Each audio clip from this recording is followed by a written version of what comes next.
주실래요?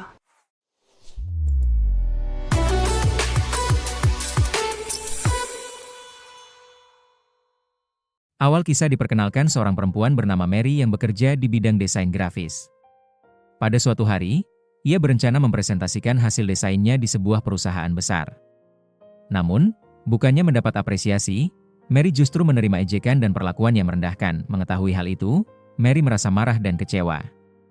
Ia menyampaikan bahwa mereka tidak perlu menerima hasil karyanya karena ia pun tidak membutuhkan pekerjaan tersebut. Ia juga menyinggung bahwa pajak yang ia bayarkan setiap tahun turut menggaji para pejabat seperti mereka. Ucapan tersebut menimbulkan perdebatan panjang antara Mary dan para pria di ruangan itu. Di tempat kerjanya, Mary memiliki seorang rekan bernama Shin Song-hye yang membantunya dalam merancang desain dan mempromosikan hasil pekerjaan mereka. Selain fokus bekerja, Mary juga tengah sibuk mempersiapkan pernikahannya dengan kekasihnya, Kim Woo-ju. Hampir semua persiapan ia lakukan sendiri, mulai dari memesan gedung hingga mengurus dekorasi. Setiap kali mencoba menghubungi Woo-ju, pria itu selalu beralasan sibuk, padahal sebenarnya ia menjalin hubungan dengan rekan kantornya yang bernama Jenny. Meskipun begitu, Woo-ju tetap bersikap manis di hadapan Mary seolah tidak ada masalah. Mary memiliki seorang ibu yang tinggal di kampung. Ketika sang ibu menanyakan perkembangan persiapan pernikahan, Mary mengatakan bahwa semuanya sudah beres dan bahkan ia serta Woo-ju telah membeli apartemen untuk ditinggali bersama.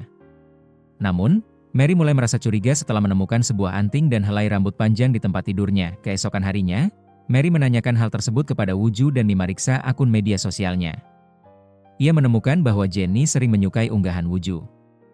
Mary yakin bahwa anting yang ia temukan adalah milik Jenny.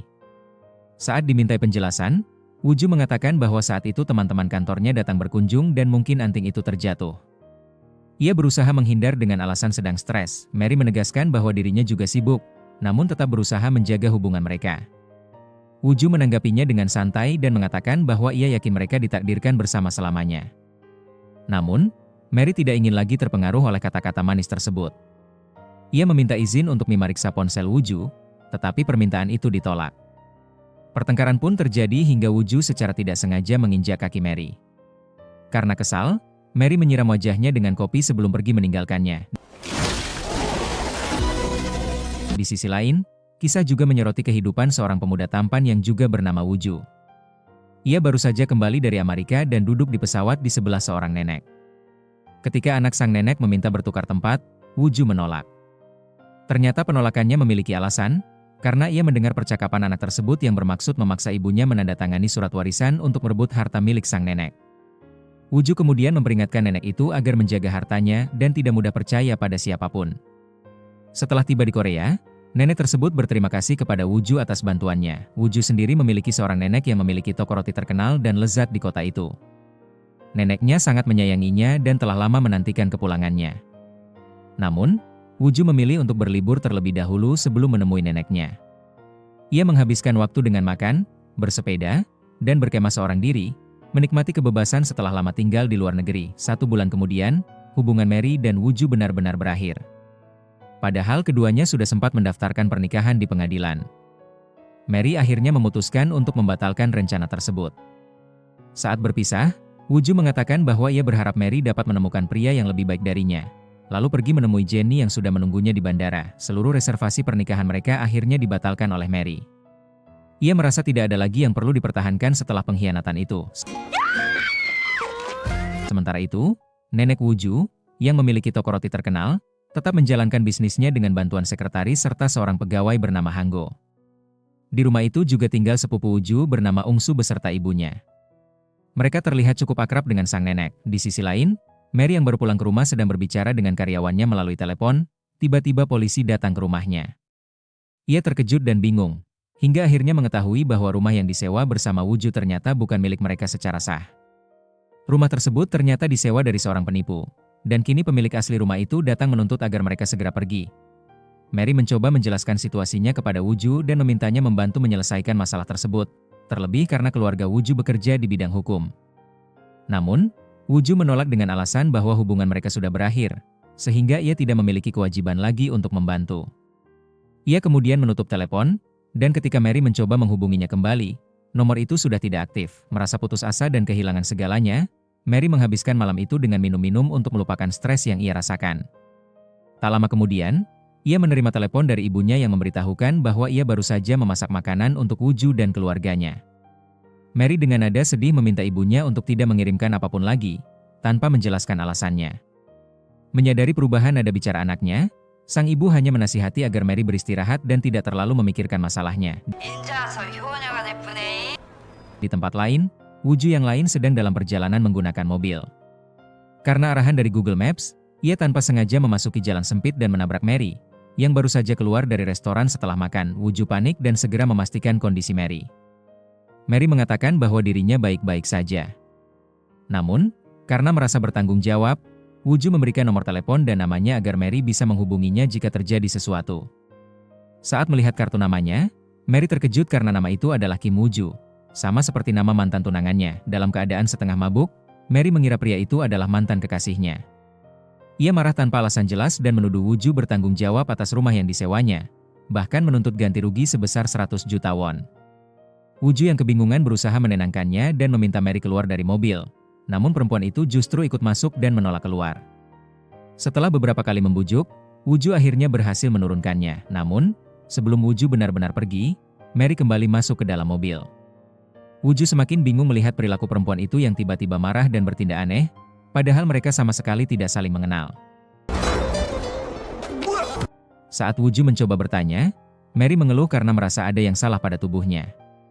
Ia mengira Woo-ju membuatnya duduk di atas tanaman kaktus, dan begitu menyadarinya, ia berteriak kesakitan karena bokongnya tertusuk duri kaktus. Woo-ju segera membawa Mary ke rumah sakit untuk mendapatkan pertolongan.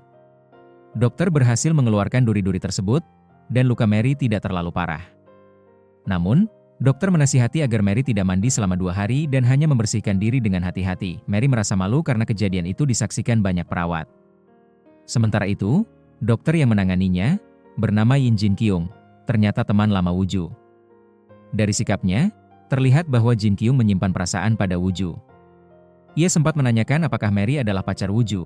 Namun Woo-ju menjawab bahwa mereka tidak memiliki hubungan apapun. Sebelum berpisah, Jin Kyung mengingatkan bahwa Woo-ju berutang kopi padanya karena sudah membantu menangani situasi tersebut.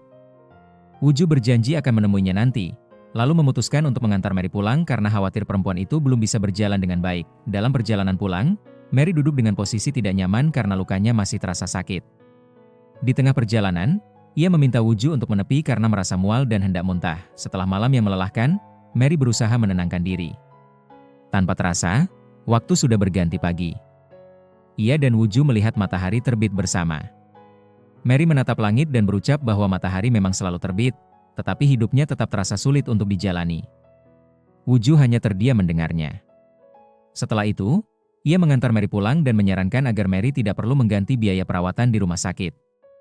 Ia juga berpesan agar Mary segera menghubunginya jika luka yang dideritanya kembali terasa sakit. Mary pun kembali ke rumahnya dengan perasaan campur aduk.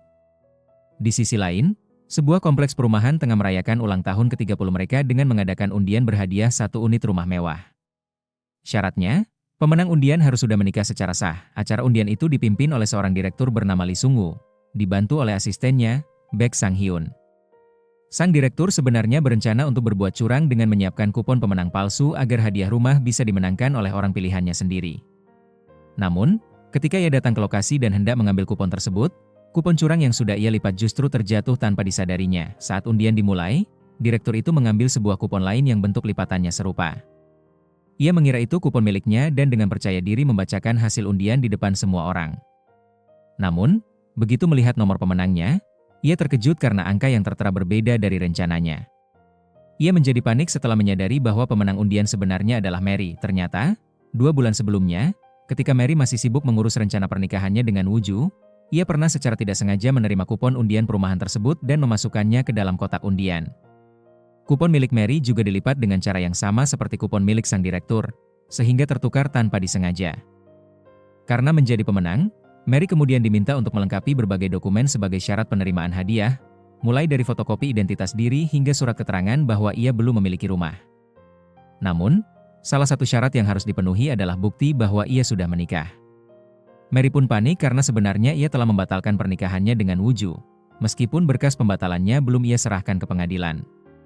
Secara hukum, statusnya masih terdaftar sebagai istri Woo-ju. Pihak penyelenggara undian kemudian beralasan bahwa suami Mary harus hadir langsung saat penyerahan hadiah, dengan dalih bahwa sang suami sedang berada di luar negeri. Mereka sengaja menambahkan syarat baru itu agar Mary gagal menerima rumah tersebut, sebab sejak awal mereka tidak berniat memberikan hadiah secara adil. 싫어요? 그런 게 어딨어요. Sementara itu, Woo-ju yang asli sedang bersantai di kolam renang bersama kekasihnya, Jenny. Ketika Mary mencoba menghubunginya untuk meminta bantuan, Woo-ju tidak mengangkat teleponnya. Mary kemudian mengirim pesan suara, namun pesannya tidak sampai karena nomornya sudah diblokir oleh Woo-ju. Dalam keadaan bingung, Mary tiba-tiba menerima pesan dari Woo-ju yang lain, pria yang beberapa hari lalu menabraknya. Melihat nama Kim Woo-ju di layar ponselnya, Mary mendapat sebuah ide. Ia menyadari bahwa nama pria itu sama persis dengan nama mantan tunangannya, baik ejaan maupun pelafalannya. Ia pun memutuskan untuk memanfaatkan kesamaan itu agar tetap bisa memenuhi syarat undian dan mendapatkan rumah impiannya. Keesokan harinya, Mary mengajak Woo-ju bertemu. Tanpa banyak basa-basi, ia langsung menanyakan apakah pria itu sudah menikah. Woo-ju yang kebingungan menjawab bahwa ia belum menikah, lalu menanyakan alasan pertanyaannya. Mary kemudian dengan lugas mengajukan sebuah permintaan mengejutkan. Ia bertanya apakah Woo-ju bersedia berpura-pura menjadi suaminya untuk sementara waktu agar ia bisa mendapatkan rumah tersebut. Woo-ju tentu saja terkejut mendengar permintaan itu dan tidak langsung menjawab. Sebelum bertemu dengan Mary, Woo-ju menyimpan kenangan kelam tentang masa lalunya. Ia pernah mengalami kecelakaan tragis bersama kedua orang tuanya yang berakhir dengan kematian mereka. Dalam kecelakaan itu, Woo-ju sempat tersadar dan melihat seseorang di lokasi kejadian. Namun orang tersebut justru pergi begitu saja. Sejak saat itu, Woo-ju kerap mengonsumsi obat penenang setiap kali mengingat peristiwa tersebut. Suatu hari, Mary menghubungi Woo-ju dan mengajaknya bertemu di sebuah kafe. Di sana, Mary meminta Woo-ju untuk berpura-pura menjadi suaminya. Namun permintaan itu langsung ditolak.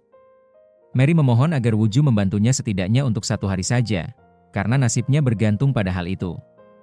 Ia berjanji akan menjelaskan semuanya secara rinci saat mereka bertemu.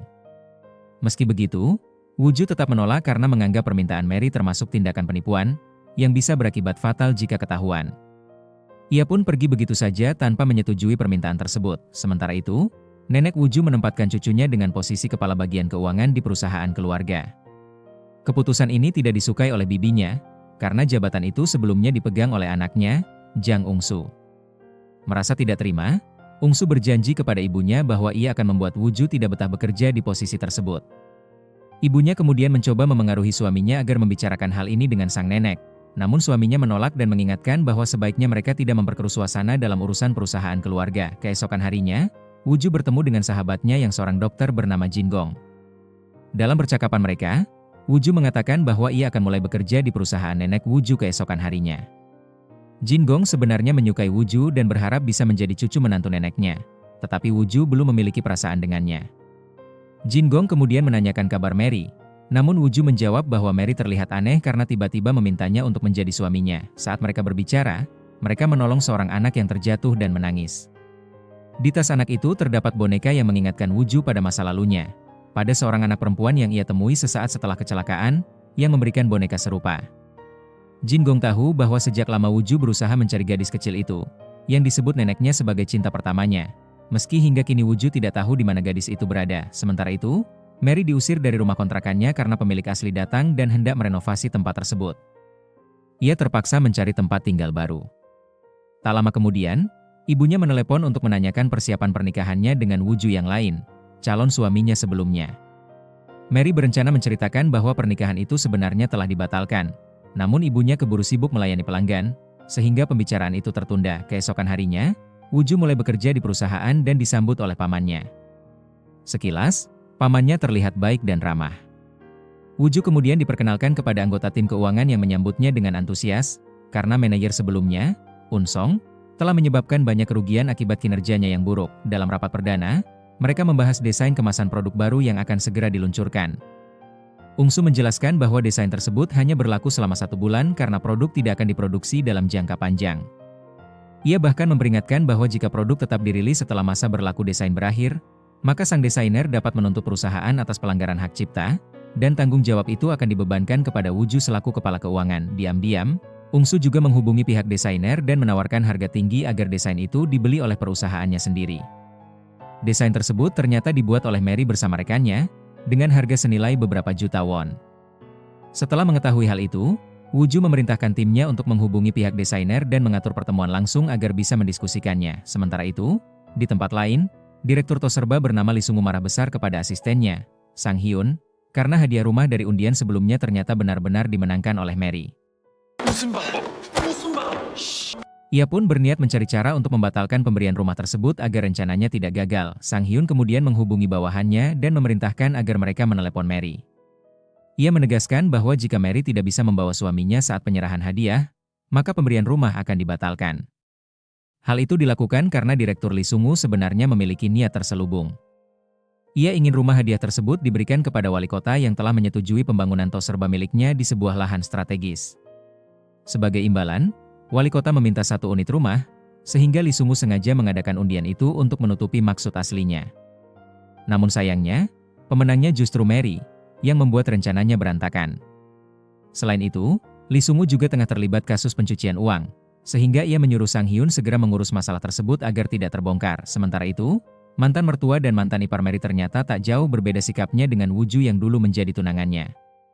Ibunda Woo-ju menelpon anaknya dan menyampaikan bahwa hubungan mereka sudah benar-benar berakhir. Ia menyarankan agar Woo-ju melupakan Mary dan fokus pada pacarnya yang sekarang, Jennie, seorang wanita kaya raya. Ia juga mengatakan bahwa Woo-ju telah keluar dari pekerjaannya karena Jennie berencana membantunya secara finansial. Tak lama setelah percakapan itu, Mary datang ke rumah keluarga Woo-ju untuk membicarakan masalah sewa rumah yang bermasalah tersebut. Namun, orang tua Woo-ju menanggapi dengan dingin dan menyalahkan Mary sepenuhnya. Mereka justru merasa senang karena anak mereka kini menjalin hubungan dengan wanita yang dianggap lebih kaya dibandingkan Mary, yang bahkan belum menyelesaikan kuliahnya. Mantan iparnya pun ikut menghina dan merendahkan Mary. Mendengar hal itu, Mary yang semula berniat memberitahu tentang dirinya yang memenangkan rumah mewah tersebut, akhirnya mengurungkan niatnya untuk memberitahu ibu Woo-ju. Ia menegaskan bahwa dirinya tidak ingin lagi terlibat dengan keluarga Woo-ju. Ia bahkan mengatakan bahwa sikap lancang Woo-ju ternyata menurun dari ibunya. Mendengar perkataan itu, ibu Woo-ju hampir menampar Mary, tetapi Mary berhasil menahan tangannya. Sementara itu, di kantor, Ungsu semakin yakin bahwa Woo-ju tidak akan berhasil mendapatkan kesepakatan dengan tim desain. Ia menantang Woo-ju untuk bertaruh. Jika Woo-ju berhasil menandatangani kontrak tanpa menaikkan harga, maka ia akan mengakui kemampuan Woo-ju. Namun jika gagal, Woo-ju harus melepaskan jabatannya. Tanpa ragu, Woo-ju menerima tantangan itu. Saat bertemu dengan pihak desain, Woo-ju terkejut karena pemimpin tim desain tersebut ternyata adalah Mary sendiri. Keduanya berusaha bersikap profesional. Woo-ju langsung menegosiasikan harga yang dinilai terlalu tinggi dan menawarkan bentuk kerja sama lain, yaitu membantu mempromosikan perusahaan Mary. Tawaran itu diterima Mary, tetapi ia mengajukan satu syarat tambahan. Woo-ju harus berpura-pura menjadi suaminya. 남편 좀 대주세요. Ia sempat mendengar bahwa jika desainnya tidak digunakan, perusahaan Woo-ju akan mengalami kerugian besar karena produk tersebut telah diproduksi berdasarkan desain miliknya. Meskipun Mary telah mengetahui kelemahannya, Woo-ju tetap menolak permintaan tersebut karena menurutnya, hal itu tetap merupakan sebuah penipuan. Namun Mary meyakinkannya bahwa semua ini hanya sementara. Ia kemudian menjelaskan dengan jujur bahwa dirinya diusir dari rumah kontrakan, dan satu-satunya harapannya adalah mendapatkan rumah dari undian tersebut. Sayangnya, syarat utama pengambilan hadiah adalah harus hadir bersama suaminya. Pada saat bersamaan, Ungsu mengirim pesan kepada Woo-ju untuk kembali mengingatkan akan taruhan mereka. Jika ia gagal menandatangani kontrak, maka ia harus meninggalkan jabatannya. Tak punya pilihan lain, Woo-ju akhirnya setuju membantu Mary dan pergi bersamanya ke Toserba untuk mengambil hadiah rumah. Sementara itu, Sang Hyun melapor kepada Lee Sung-woo bahwa mereka memutuskan untuk tetap menyerahkan rumah tersebut kepada pemenangnya. Meskipun awalnya Lee Sung-woo keberatan, ia akhirnya setuju setelah Sang Hyun meyakinkannya bahwa masalah dengan ayahnya sudah ia bereskan. Namun, sebelum hadiah diberikan, pihak Toserba menambahkan banyak sekali persyaratan baru untuk mempersulit proses penyerahan, termasuk pemeriksaan dokumen identitas seperti KTP dan alamat. Beruntung, Woo-ju sudah menghafalkan semua data Mary dengan baik, sehingga ia bisa menjawab setiap pertanyaan dengan lancar.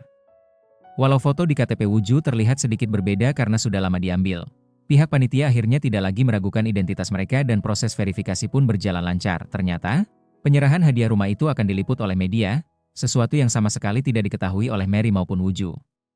Keduanya terkejut saat mendengar kabar tersebut. Mereka sempat meminta agar acara seremonial itu tidak perlu disiarkan ke publik dengan berbagai alasan, tetapi pihak marketing bersikeras.